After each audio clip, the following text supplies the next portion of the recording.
उच्च न्यायालयाचा महत्वपूर्ण निर्णय आहे. निवृत्त कर्मचाऱ्यांना नवीन GR नुसार सेवानिवृत्ती उपदान 20 लाख रुपये फरक मिळणार.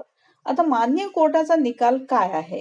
सेवानिवृत्ती उपदान संदर्भात मान्य उच्च न्यायालयाने एक महत्वपूर्ण निकाल दिला आहे. त्या अनुषंगाने निवृत्त कर्मचाऱ्यांना सेवानिवृत्ती उपदानाची रक्कम 20 लाख रुपये फरक मिळणार आहे. या संदर्भातील सविस्तर माहिती आपण जाणून घेऊयात. राज्य सरकारच्या वित्त विभागाकडून दिनांक 10 ऑक्टोबर 2024 रोजी निर्गमित करण्यात आलेल्या शासन निर्णयानुसार सेवानिवृत्ती उपदानाची रक्कम 14 लाख रुपयावरून 20 लाख रुपये सुधारित करण्यात मंजुरी देण्यात आली आहे. सदर शासन निर्णयामध्ये स्पष्ट नमूद करण्यात होते की सदर शासन निर्णयाची अंमलबजावणी दिनांक 1 सप्टेंबर 2024 पासून लागू करण्यात येत आहे.